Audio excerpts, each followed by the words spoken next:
Bismillahirrahmanirrahim. Assalamualaikum warahmatullahi wabarakatuh. Alhamdulillahirrabbilalamin. Wabihi nasta'in wala umri wati. Wassalatu wassalamu ala asyrofil mursalin wa ala alihi washabihi ajmain, amma ba'du.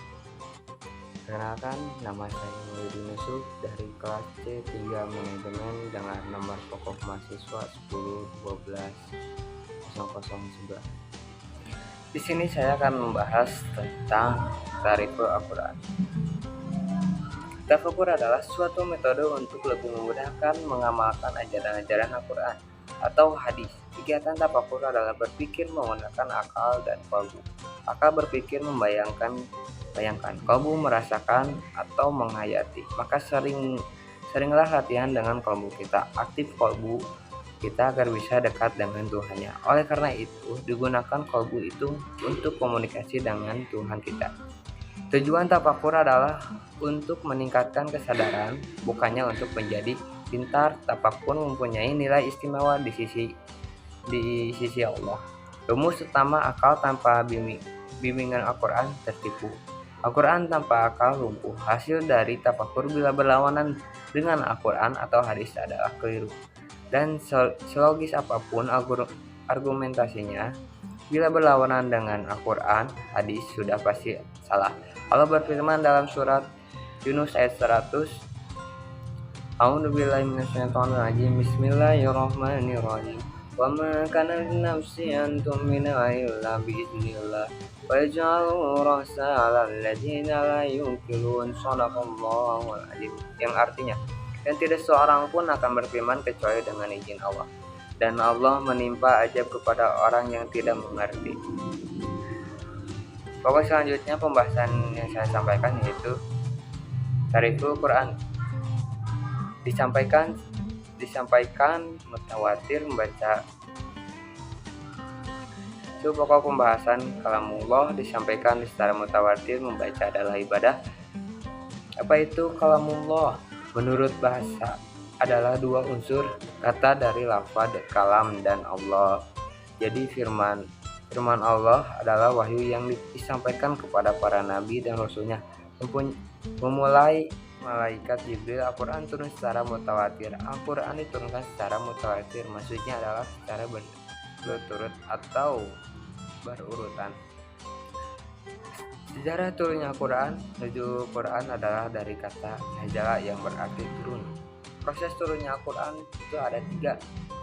Yang pertama, Al-Quran turun secara sekaligus dari Allah ke Lauhul Mahfuz, yaitu suatu tempat yang merupakan catatan tentang segala ketentuan dan kepastian Allah. Disebutkan dalam surat Al-Buruj ayat 21 dan 22. Yang kedua, Al-Quran diturunkan dari Lauhul Mahfuz ke Bait Al-Izzah, yaitu tempat yang berada di langit dunia. Sebagaimana firman Allah dalam surat Al-Qadar ayat 1 yang artinya, sesungguhnya kami telah menurunkan Al-Quran pada alam kemuliaan. Yang ketiga, Al-Quran diturunkan dari Bait Al-Izzah ke dalam Nabi Muhammad dengan jalan berangsur-angsur sesuai dengan kebutuhan. Hal ini disyaratkan dalam Quran surat Asy-Syu'ara ayat 193 sampai 195 yang artinya,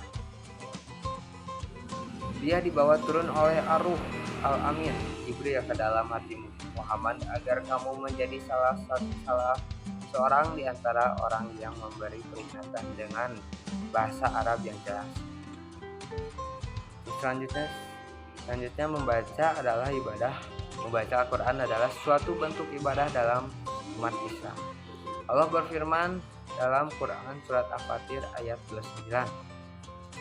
Dalam hadis, dan ada juga dalam hadis ayat Al-Bukhari yang artinya Rasulullah SAW bersabda, sebaik-baiknya ibadah umatku adalah membaca Al-Quran.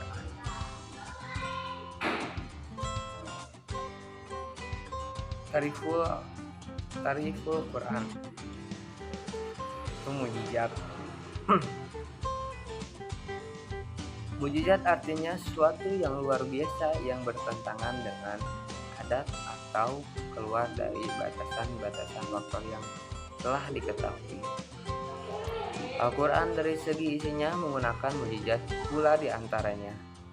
Di dalam Al-Quran terhadap berita-berita dan janji-janji yang mengenai masa yang akan datang, di mana hal itu merupakan hal yang di luar kemampuan manusia untuk mengetahuinya. Di dalam Al-Quran terdapat pula faktor-faktor ilmiah yang tidak mungkin diketahui manusia di tanah Arab pada waktu itu. Tetapi faktor-faktor tersebut dijelaskan dengan tepat dan sekarang dibuktikan kebenarannya. Allah berfirman dalam surat Al-Ajariyat ayat 40 yang artinya, dan langit itu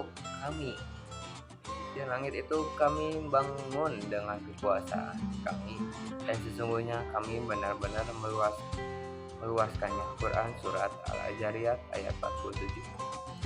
Al-Quran diturunkan oleh Allah langsung dipelihara olehnya dalam surat Al-Hijr ayat 9 yang artinya, sesungguhnya kamilah yang menurunkan Al-Quran dan sesungguhnya kami benar-benar memeliharanya. Quran surat Al-Hijr ayat 9. Al-Quran tidak turun sekaligus seperti diketahui. Al-Quran turun secara berangsur-angsur selama 22 tahun, 2 bulan, dan 22 hari. Bersifat pembenaran dari kitab-kitab sebelumnya. Diturunkan ke dalam hati Nabi Muhammad SAW. Kesimpulannya bahwa Al-Quran sangat sempurna. Mungkin sekian penjelasan dari saya. Mohon maaf apabila banyak kekurangan dari segi ucapan atau segi dari editing video. Wabillahi taufiq wa hidayah wa inayah. Assalamualaikum warahmatullahi wabarakatuh.